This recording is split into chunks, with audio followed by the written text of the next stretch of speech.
몇 년 전에 저는 한 목사님에 대해서 비난하는 사람들의 무리를 본 적이 있습니다. 그건 목사님에 대해서 이것저것 잘못한 것에 대해서 다 비판을 하는 것이었습니다.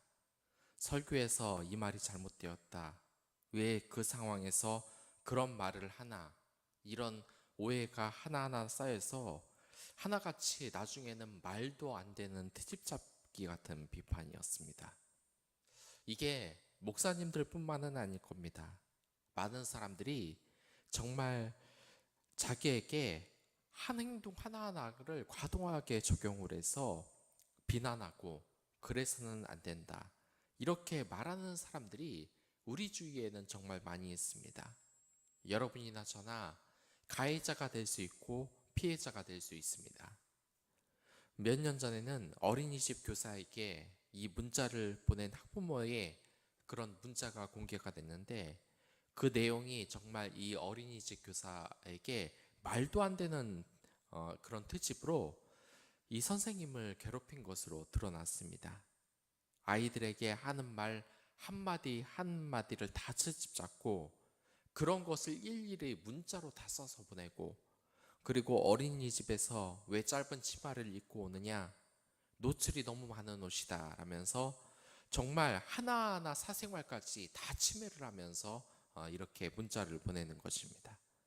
제3자가 보기에는 아무런 문제가 없는 옷일 뿐만이 아니라 또한 어린이들에게 한 말도 그렇게 과소하게 해석할 것이 아니었는데 혼자 심각하게 소설을 다 쓰는 것처럼 이렇게 해서 그 사람들에게 갑질을 하면서 괴롭혔던 겁니다. 그러나 이러한 행동은 정말 명백하게 잘못을 한 것입니다. 물론 사람이 나아지기 위해서는 비판을 어느 정도 수용을 해야 합니다. 하지만 우리가 정말 이 사람인 이유가 있지 않습니까? 우리가 나약하고 부족하기 때문에 인간인 것입니다. 그렇기 때문에 서로 인정을 하고 그 아픔을 나눠 가지며 점점 성화되는 것이 바로 이 그리스도의 공동체라고 할 수 있는 것입니다. 그런데 이 사람의 행동에 대해서 이것저것 다 트집을 잡아가면서 뭐가 잘못되고 이거는 고쳐야 하고 말을 그런 식으로 하면 안 된다. 이런 식으로 이야기하는 것은 옳지 않다. 완전히 자신의 그 시각과 마음에 안 드는 것으로 상대방을 입맛으로 모조리 평가하고 그렇게 한다면 그 사람이 얼마나 힘이 들겠습니까? 저도 이렇게 남을 괴롭히는 것은 못하는 게 아닙니다. 누구보다 자신이 있습니다. 유명한 목사님 설교 틀어놓고 목사님 설교에 이단 사상이 있다고 얼마든지 말할 수 있습니다. 이거 사실상 다 걸립니다. 제 설교도 마찬가지고 목사님들 설교도 마찬가지입니다. 제가 트집을 못 잡아서 지금 안 그러는지 아십니까? 여러분들도 마찬가지입니다. 제가 마음만 먹으면은 예수님도 사실 비난을 할 수 있습니다. 여러분들의 일기란 사생활도 다 비난을 할 수 있습니다. 그런데 그렇게 하지 않는 이유가 무엇이겠습니까? 제가 예수님을 비판하라고 하면 정말 레포트 100장을 쌓아서도 예수님 행동 하나하나를 다 비판을 할 수 있습니다. 예수님, 지금 예수님을 바라보는 이 소외된 자가 많은데 힘없는 여인을 개로 비유를 하다니요. 이게 말 같지 않은 소리입니까? 너무 말씀이 지나친 게 아닙니까? 예수님, 아무리 베드로가 경솔하다고 해도 사탄아 물러나라. 이런 말을 하다니요. 베드로가 상처 입은 걸 생각하고 말을 하신 겁니까? 도대체 생각이 있으신 겁니까? 없으신 겁니까? 예수님, 이번에도 또 말실수를 하셨군요. 가이사에게는 가이사의 것으로 하나님에게는 하나님께 돌리라. 무슨 말 같지 않은 소리입니까? 우리를 괴롭히는 로마를 지금 섬기라고 지금 말하는 겁니까? 말도 안 되는 소리 하지 마십시오. 예수님은 유대인의 왕입니다. 지금 일제 치하에서 일본 놈을 섬기라는 말뜻과 똑같은 거 아닙니까? 제발 정신 좀 차리시기 바랍니다. 언행 좀 제대로 하세요. 예수님이 그 많은 좋은 말씀을 하시고 은혜를 전했지만 이 바리새인들은 예수님의 행동 하나하나를 다 트집 잡아서 결국 예수님을 십자가에 못을 박고 말았습니다. 우리 그러한 어리석은 바리새인들의 행동을 보면서 우리가 뭐라고 비판을 할 게 못 된다는 겁니다. 여러분들과 저희들 다 이런 모습이 있는 겁니다. 여러분들 또한 이게 얼마나 많게 주위 사람들을 비난했습니까? 저 또한도 마찬가지입니다. 내 기준에 맞지 않는다고 남을 함부로 판단하고 비난하는 것. 몇 년 전에는 이혼 소송을 낸 아내가 결국 법정 공방 끝에 승리를 해서 이혼을 하게 됐습니다. 이 여인이 왜 이혼 소송을 냈는지 아십니까? 그것은 남편의 행동 때문입니다. 이 남편은 아내에게 애정 표현을 거의 해본 적이 없습니다. 그리고 남편이 밖에 나가면 집안 곳곳에 이 포스트잇을 다 붙여놓고 나간다고 합니다. 예를 들어서 프라이팬에 포스트잇을 붙여놓았는데 그 내용을 읽어보면 기름때가 잘 안 닦였음, 깨끗이 청소 바람, 그리고 냉장고 옆에 포스트잇을 붙여서 테이프 자국이 남아있음, 청소할 것, 신발장 바닥에 거기에 보면서 먼지가 쌓여있음, 깨끗이 청소 바람, 이렇게 포스트잇으로 일일이 지적하는 내용을 그 가정 내에 다 붙여놓은 것입니다.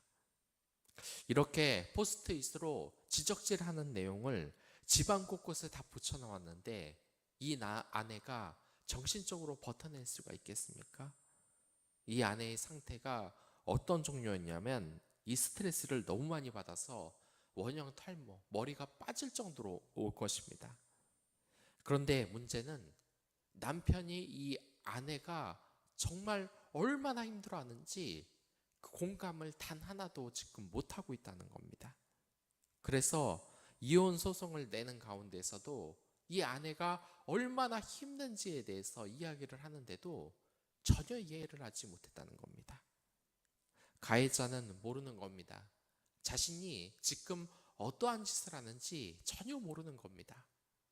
결국 법원은 이 아내에게 손을 들어줬습니다. 그리고 남편은 이 포스트잇으로 괴롭혔던 정신적인 스트레스에 대한 위자료도 다 아내에게 지불을 하게 됐습니다. 우리는 지금 욥기를 읽고 있습니다. 이 욥을 보면 2장까지 욥이 얼마나 신실한 인물인지 우리가 알고 있습니다. 자신의 소유를 이 사탄이 다 쳐내더라도 욥은 하나님을 원망할지를 모릅니다. 오히려 너무 신실한 말로 이 앞에 나와서 이 하나님께 더 찬양을 돌리고 영광을 돌립니다. 그러나 이제 욥에게 정말 큰 시련이 옵니다. 이제는 자신의 뼈와 살을 사탄이 쳐버리고 마는 일이 생기고 만 것입니다. 그러자 이 욥은 정말 끔찍한 병이 생겨버리고 맙니다. 이 욥의 몰골이 너무나 끔찍해서 이 처참한 몰골에 이 세 명의 친구가 찾아와서 충격을 받아서 일주일 동안 말을 하지 못합니다. 이렇게 말없이 7일이 지나자 드디어 욥이 입을 열기 시작합니다. 그 입에서 우리는 이런 것을 말할 것입니다. 하나님이 정말 칭찬하는 그 인류 중에서 그리스도인의 대표라는 이 욥이 정말로 모범적인 말을 하고자 한다고 우리가 생각을 하는데 욥이 말이 이 모든 것을 다 깨버립니다. 욥이 이 세상의 대표적인 이 신앙인이자 인간을 대표하는 지혜자이기 때문에 이 욥이 끝까지 하나님을 찬양하기를 바라는데 이 욥의 입술에서는 더 이상 믿음의 고백이 나오지 않습니다. 하나님을 경외하는 그가 오직 하나님만 경배하는 말을 해야 될 텐데 전혀 그런 말이 나오지 않은 겁니다. 그렇기 때문에 우리가 욥에게 기대했던 그런 많은 것들이 철저하게 깨져버립니다. 욥은 장엄하게 일주일 동안 생각을 하고 말을 꺼내기 시작합니다. 그런데 그 말의 첫 마디가 뭐냐면 내가 이 세상에 태어나지 않았으면 그것이 너무 기뻤겠다고 자기 자신에게 저주를 퍼붓습니다. 정말 신앙이 좋은 이 욥이 자신의 상황이 얼마나 비참하면 이러겠습니까? 7일 동안 침묵하면서 아무리 생각을 해도 자기 자신에 대한 이 확신이 생기지 않은 겁니다. 하나님이 드디어 날 버렸다라는 이 절망감밖에 생기지 않는 겁니다. 자기가 태어난 나를 지금 원망을 하고 있습니다. 하나님이 지으신 그 나를 지금 저주하고 있는 것입니다. 욥에게 내려진 이 고통이 정말 얼마나 힘이 든지 인생의 즐거움이 모두 사라지고 마법사 같은 이 자가 자신에 대해서 저주를 걸었다고 이제 너무 힘이 들어서 어둠에 대해서 지금 동경을 하는 그 자신의 생각을 밝히고 있을 정도입니다. 지금 이 상태가 어떠한 상태입니까? 이 욥의 상태가 우리 사회에서도 흔히 볼 수 있는 사람들의 상태 아닙니까? 당장 목숨을 끊고 싶은 이 상황에 몰린 것입니다. 정말 힘이 들고 이 외로운 상태가 지속되고 만 것입니다. 그래서 이제 더 이상 삶을 지탱할 수 있는 희망마저 모두 없어져 버린 그런 어려운 상황인 것입니다. 이렇게 절망밖에 없는 이 사람 앞에서 우리는 대체 무슨 말을 해야 하겠습니까? 그래도 욥이라는 위치가 있지 어떻게 힘들다고 자기 자신을 저주하냐? 그런 식으로 말을 하면 안 된다. 이런 식으로 욥을 비판을 하시겠습니까? 그러나 우리에게 필요한 것은 절대 그러한 것이 아닌 겁니다. 이 욥을 감싸주는 것이 필요하다는 겁니다. 욥이 너무 힘이 들어 이제 다시 태어나는 것이 낫다고 이야기를 하는 겁니다. 이제 자신은 이 세상에서 사라져버리는 것, 태어나지조차 않는 것이 더 낫다고 이야기를 하는 겁니다. 욥이 얼마나 힘이 들면 이러한 말을 하겠습니까? 욥 또한 인간입니다. 그렇기 때문에 이 고통이 있는 겁니다. 그런데 그곳에 가서 어떻게 하나님을 모용하냐고 그렇게 말을 함부로 해서는 되겠습니까? 물론 욥이 신중하지 못한 말을 한 것도 맞습니다. 이것은 나중에 하나님에게 질책을 받습니다. 특히 태어나지 않는 게 좋다는 말은 하나님뿐만 아니라 다른 사람의 행복을 고려하지 않은 말입니다. 자신을 만든 이 하나님을 모욕하는 말인데 하나님이 얼마나 가슴이 아프시겠습니까? 그리고 자기 스스로 이 태어난 나를 저주하며 목숨을 끊어버린다. 그러면 자살을 하면 이 부모님과 가족들 그리고 주위에 그 사람을 사랑하는 이 사람들이 얼마나 비참하고 또한 슬퍼하겠습니까? 그리고 이 욥의 탕식을 보면 자신을 저주하긴 하지만 하나님의 행위와 사랑을 저주하지 않는 그런 선을 지키는 모습을 보여줍니다. 슬픔이 강조되어 있기는 하지만 이건 하나님에 대한 그 신앙심이 상실해서 온 것에 대한 이 절망에 대해서 이야기를 하는 것입니다. 욥이 이렇게 하나님께 한탄을 하면서도 이것이 하나님께 결국 용서를 받은 것은 이러한 탄식은 시편이나 애가에서도 흔히 볼 수 있는 방식이기 때문입니다. 우리가 억울하면 어떻게 합니까? 가슴으로 꽁꽁 계속 싸매야만 합니까? 우리 하나님은 결코 그런 것을 원하지 않습니다. 우리 자녀가 힘이 들면은 그것을 꽁꽁 싸매고 아무것도 아니라고 숨기는 것을 원하는 것이 아닙니다. 왜냐? 자신의 자식이기 때문에 그 모든 고통을 알고 해결해 주고 싶은 것입니다. 그래서 이 자살할 때 이 부모님이 뭐라 그럽니까? 아이고 그렇게 힘들었으면 얘기를 하지. 네가 이렇게 힘들이 들었는지 몰랐다. 미안하다라고 하지 않습니까? 알고 보니까 학급의 아이들에게 지나치게 괴롭힘을 받으면서 살았던 이 아들의 상황을 부모님이 전혀 몰랐던 겁니다. 그래서 자신에게 힘들다고 말 한마디만 했으면 내가 도와줬을 텐데 왜 이렇게 말을 안 했냐 하면서 부모님이 이야기를 하고 눈물을 흘리는 겁니다. 하나님은 그렇기 때문에 우리의 탄식을 다 받아주시는 겁니다. 하나님, 너무나 힘이 듭니다. 내가 저 인간 때문에 정말 마음이 무너져 내립니다. 저 인간 결국 그 악에 대한 그 심판을 언제 하실 겁니까? 제가 정말 죽을 것 같습니다. 너무 힘듭니다. 이렇게 탄식하고 기도한다고 하나님께서 여러분을 몰아붙이지 않으신다는 겁니다. 오히려 그렇게 하나님과 이야기를 하면은 우리 속도 시원해지고 하나님도 얘가 정말 나의 고민을 이야기하는구나 하는 것입니다. 여러분들이 상급자에 있으면 여러분들이 하는 것이 있습니다. 그것도 존경받는 상급자라면 하급자가 나와서 이 상급자에게 상담을 시작합니다. 왜 상담을 시작하냐? 나보다 상급자이며 또한 믿을 만한 사람이기 때문입니다. 이 욥은 어떻습니까? 지금 단순히 하나님을 비난하는 것이 아닙니다. 이 내용을 처음부터 끝까지 다 보면 알겠지만 하나님을 직접적으로 저주하거나 하나님에 대해서 모욕하는 말은 다 선을 지키면서 피하는 것을 알 수 있습니다.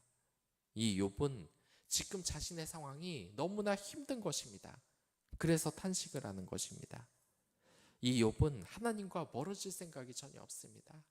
다만 성실하고 선하게 살아온 자신에게 이제 이 올무를 벗겨달라. 내가 너무 힘들다. 하나님, 이 상황은 뭔가 잘못되었다라고 탄식을 하는 것입니다.